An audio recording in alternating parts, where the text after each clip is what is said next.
Ladies and gentlemen, in this Red Gaming Technical video, we have some more news on the Xbox 720, also known as Durango. There has been a slew of rumours on this console, but one has been prevalent throughout the rumour cycle, and that is that the system requires an always-on internet connection. However, that doesn't seem to be strictly true, at least according to the latest rumours. However, it does require an internet connection of sorts. Allow me to illustrate further, and I think this is best done via a quote. Unless something has changed recently, Durango customer units must have an active internet connection to be used. If there isn't a connection, no games or apps can be started.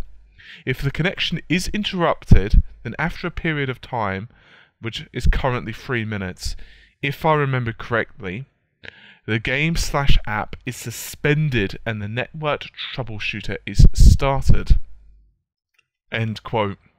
Now, I hasten to add that this is not a certified rumour. Microsoft have not confirmed this. Well, then again, to be fair, they've not even confirmed that the Xbox 720 exists. But this rumour of requiring an always-on connection has persisted throughout. Now, whether this is going to be true or not, it's still very hard to say.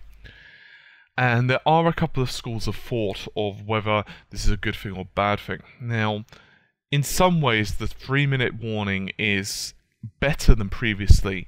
So, for example, if your wireless connection or your router does require a quick reboot, it won't throw you off completely. However, there are a number of concerns that people are voicing, and to be fair, they are legitimate. And I'll go into those in a moment. Now, it's worth noting that the PlayStation 4 does not have a requirement, a prerequisite, for the system to always be online. In other words, if you just take it around your friend's house and they don't have an internet connection, or your internet connection drops, or what have you, then that's cool. That's fine. You can play your games, and that's all good and dandy. The concern that a lot of people have, including myself actually, is twofold. One, internet connections are not 100% stable. Now, I obviously, from regular viewers will know this, and if you're not a regular viewer, you can probably tell by my accent, I'm actually British, and therefore I live in England. However, my internet connection is pretty damn stable. I have a 120 megabit connection, and that's great, but occasionally it does drop. No internet connection is 100% perfect. It's that simple. And there have been instances where I've been out without internet for half an hour, other instances where I've been out no internet for a couple of hours, or even a day, depending on, if there's any bad things, for example, extreme weather conditions and so forth, can take out internet connection lines, or even simple things like the ISP can say have DNS issues, and it's a sad thing, and yes, you can in some instances, for example, use Google's OpenDNS, but reality of the matter is not all services are 100%. That's why 99% of the time you do have a 99.9% guarantee on your services, especially in the case of, say, if you've got web hosting. So to say that it's always on connection, all people have that, is not exactly 100% true. The other problem with this is that if you want to take your console anywhere, for example, let's say that your friend Bill, let's just use an arbitrary name, does not have an Xbox 720. And let's say that you want to take your Xbox 720 for, let's go with a fighting game, like, I don't know, Street Fighter. Therefore, you don't give a crap about playing online. It's not a concern at all. So you just want to take your system round to Bill's house to play it, and that's it. And Bill doesn't know his, let's say, Wi-Fi password. Let's say it's not possible to easily connect via Ethernet. So therefore, he's buggering around trying to find his Wi-Fi password. Now, admittedly, this is certainly not the case all the time. Most people will know their Wi-Fi passwords off by heart. I have to admit, I don't, because mine's a ridiculously complicated series of letters and numbers and so forth. But some people will. Other times, it's just a pain in the butt. Another problem, of course, is even Microsoft could have issues. Now, I know what you're going to say. You're going to say that it's very unlikely that service will have that. I mean, after all, they're using cloud-based service most likely. They're going to have, backups and everything else. Sure, but so did Sony. and we all know about the fiasco about the PSN outage. And that's not to say that Microsoft Xbox Live has been 100% perfect either. It was only a couple of weeks back, so around March time, that there was another source that mentioned that they were making a Durango title that would always use an internet connection for gameplay purposes. In other words, it would constantly be sending data backwards and forth between the console and the servers to be basically always online. Now remember, the Wii, the original Wii, had an optional 24/7 always online mode as well. However, that was completely and utterly optional, depending on user preference. Meanwhile, there has actually been other rumours on the same kind of vein as what's been mentioned in this video already. For example, there was another set of documents that was shared, and it had a reference to always online, always connected. And the idea behind this, well, one of the selling points anyway, was that it allowed the system to be able to quickly access all of the entertainment, at least in theory. More to the point, it allowed you to be able to download updates automatically, or to the point where you don't even have to worry about downloading them. In other words, when you've booted up the system would automatically have updated for you. So it downloads them kind of in standby mode. Now, I can understand the appeal of some of this stuff. For example, the automatic updates, for example, when the system's on standby. Here's the problem. I don't like the fact it's a prerequisite, at least the theory is a prerequisite. Obviously, once again, this is not confirmed. But if it is, there are a number of hot topics regarding always-on DRM. And I know what you're going to say, this isn't always-on DRM, but in some ways it kind of is. And in another respect, it still annoys the end user. Now, there are a couple of concerns that I've heard from previous comments and videos and messages to RGT and so on. By the way, you guys are probably best to message Facebook or give me a YouTube message directly. Sometimes I cannot read all the comments. We have so many over so many videos. It's literally impossible for me to keep up. And that's no disrespect to you guys. It's just a simple fact. I can't read it all. Plus as well, there are a couple of us running in the channel. So it's best to give a message to me. I do try to read the comments the best I can, but it's just a bit tricky. Anyway, as I was saying, the gist of what many people's concerns are is twofold. One, PlayStation is not doing it. Now, I know what you're going to say. That doesn't necessarily preclude the ability for Microsoft to get away with something. In other words, if they manage to dress it up well enough, or they have enough of a reason to do it, and I don't mean this in a negative way. If Microsoft say, hey, you know what, here are the reasons we're doing this, great. Now remember that piracy on the consoles, despite the fact that a lot of people blame PCs for piracy, honestly speaking, piracy on Xbox 360 is considerably higher than the PlayStation. And it's actually very easy to pirate on the Xbox 360. I won't go into the methods on this. And to be honest with you, I don't really play on Xbox at the moment anyway. Now, Microsoft did come up with some ways to prevent piracy on the Xbox 360. And of course, they also did a series of ban waves. Now, these banning waves were quite simply put that they banned that particular console from going online. Not necessarily the account, and indeed most of the time they did not ban the account. The reason behind this was simple. They wanted to encourage you to buy another Xbox.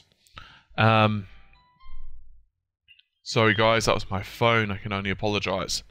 So, because of all of this, people are worried about the Sony side of things. Remember, once again, as I've said, they are not interested in doing the always on.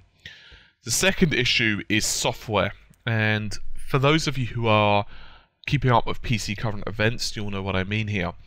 Simcity, for example, was a very big and very loud when it crashed into a failure, simply because of the always-on DRM. Now, EA, well, quite happy to say this is not always-on DRM. This is a feature. This allows you to play with others. Okay, it says, you know, the customers who bought it, but we actually, you know, can't play with others. In fact, we can't even play with ourselves because, well, the game's not actually loading. And why isn't it loading? Because your servers can't handle it. That's another problem. And by all means, I could pick on EA, just, you know, if I wanted to, but people also forget about Blizzard as well. And they are also guilty of doing this with Diablo. And quite often now, I personally, from a very personal perspective, sometimes don't actually give a rat's ass about playing with other people. For example, if I'm playing Tomb Raider, or I'm playing Resident Evil Solo, or I'm playing Bioshock Infinite, and I just use these names as arbitrary, it doesn't really matter what, I don't actually care if, you know, my friends are playing on the Xbox. They cannot join my game. I don't want them to join my game. And that's pretty much all it comes down to. That might come across as somewhat antisocial to some people, but that's it. In fact, if I know that my friends don't even own the game I'm playing, it's even less of an incentive. This is very true on something like, for example, Steam. If I'm playing Mass Effect 2 or something else similar that my friends don't own or that they've already played or they're not interested in playing, it doesn't benefit me. Some people were very down on SimCity. I think there were a couple of reasons for this. One, of course, with the lies that EA told that said that it requires the server to play. It's intricate, and then someone, of course, hacked the game, and then they proved it worked quite happily on its own. Yeah. And of course, EA refused to comment on such things, and then quite happily removed all comments on their forums.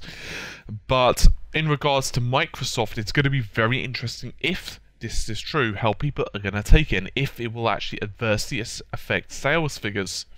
As many are already speculating, the thing is, if you have a choice between the Xbox 720 and the PlayStation 4, ignore the specifications for a moment, the hardware specifications, and you're literally torn between them in the two stores, the consoles in a store, and you think to yourself, which one should I go for? Now, if you're unbiased, in other words, you don't have a preference already in your mind, and there are some people who don't, and I'd actually put myself in that category. I actually like Microsoft console and Sony's consoles quite evenly, actually. I don't really have a preference. I've bought both, and I really enjoy gaming on both, but I am primarily a PC gamer. Quite honestly, I have a feeling that quite a few people are going to be swayed more towards Sony. Not because they want to pirate games or whatever else, just because it affords them more freedom. Now obviously, if you more prefer the Microsoft experience, if you really like the Microsoft games, if you're a massive fan of Gears of War and Forza and whatever else, then fantastic, you might be more willing to forgive. On the other hand, if you're a Sony fan, you're going to be a lot less likely to convert. If, on the other hand, you are a Microsoft fan and you're very staunch against the idea of always-on DRM and so forth, or maybe it's not very convenient for you, maybe you live in an area with absolute crap internet that just keeps going out. And I actually know people who reside in different countries, and sometimes even those countries have very good internet infrastructure within the cities, but in the outlying areas, that's not really the case. The internet begins to get worse and worse and worse the more rural you go. So, who knows, maybe they'll start opting for it. It's very difficult to say right now. The other concern that I think many people have is that right now, in terms of raw specifications, the Xbox seems to be losing out to the PlayStation. Most of this is to do with the bandwidth and the GPU power. It seems that the CPU is going to be roughly the same. It seems that both are going to be using an 8-core Jaguar. At least that's the rumours. Well, the PlayStation 4 definitely is. It's unknown at the moment about the Xbox, of course. But in regards to the Xbox 720, the GPU right now supposedly has less GCN cores, and supposedly is only using DDR3 rather than DDR5 of the PlayStation, although it is using a frame buffer of sorts, or a memory buffer in there, almost like a cache of, I believe, 32 megabytes of RAM to help. But many are already saying that there's going to be worse performance from the Xbox than what there is the PlayStation. Obviously, once again, these specifications are not confirmed. For all we know, the Xbox 720 could come out and it could be 300 times more powerful than the PS4. We just don't really know yet. But this online rumor is very, very prevalent. It's also worth noting in regards to the PlayStation 4 specifications that they were actually rumoured for quite a while. And indeed for several weeks, and indeed even a couple of months, we had an idea of the specifications up to a very fine degree, and then they were even more confirmed before Sony finally eventually confirmed it. In other words, we were pretty sure with the specifications that were leaked, then there were more fine point specifications that were released, and then finally Sony confirmed all of this. The only difference actually turned out to be the amount of GCN cores. Originally 18 total, but we thought 4 were reserved for compute functionality. And indeed, 4 GB of DDR5 RAM wasn't actually true. It actually turned out to be 8 GB of GDDR5 RAM instead. But the specification was actually fairly accurate in all other ways, including, by the way, the amount of memory bandwidth that was actually running and the clock speed of the GPU. Now, what I mean to say by that is that you shouldn't always say that rumours are going to be true. However, don't be surprised if rumours are true. Sometimes they actually are fairly accurate. In the case of the Xbox 720, some of the rumours in terms of the specifications have come from leaked 2011 documents, in other words, a couple of years old now. Another point to think of, let's say the console does require always on. Well, necessarily in, say, 6 months after the system's released, it could be not selling as well as what they'd hoped. 6 months later, they could release an update possibly that negates the requirement to actually have the system online all the time. It's very hard to say. That could be a firmware update. Regardless, it's going to be very interesting to say the least how people take this news, especially right now, as it was only just very recently that GameStop have made an announcement in regards to the Xbox 720 and how they said that gamers are going to be very happy with it, how they're going to take notice. So who knows? I mean, obviously they're not going to say, by the way guys, this actually requires always on. Maybe they don't even know themselves. After all, there's a good chance that Microsoft haven't shared all of the details with the stuff, and even if they had, of course, this stuff is going to be under NDA. There's a very good chance, however, that Microsoft have had a number of other implementations as well. Obviously, Connect is going to be there. Not really something I'm interested in. I know some of you guys probably are a lot more interested in that. Who knows? I'm not really interested in PlayStation Move either, to be honest with you. That's just my personal preference, of course. If you enjoy it, then have at it. So right now, Xbox 720, we're expecting an announcement from Microsoft soonish. We're expecting some kind of conference. It's possible it may slip to early May, maybe even late May at this rate, but who knows. Hopefully we will see it soon. I really am anticipating it. I'm actually rubbing my hands with glee almost at the actual reveal of this console, because I was very excited with the PlayStation reveal, as you guys may be aware. But I'm very interested to see what Microsoft are going to be bringing to the table. Not just because I want to see things from a Microsoft perspective, but I want to see what kind of console war we're going to have. Obviously, the PS3, Xbox 360, and so on were quite evenly matched, and they traded blows throughout. So it's going to be very interesting to see what happens here. Anyway, hopefully you've enjoyed the video. I am going to get going. Definitely keep in touch, however, because we will be covering things extensively. I was supposed to be putting out a few extra videos today, however there was some changes, shall we say, with hardware. I bought a new graphics card and so on, so it kind of slowed progress down a little bit. So anyway, hopefully you've enjoyed the video, and I will see you soon. I will hopefully not see you in too long of a future, and take care, and bye for now.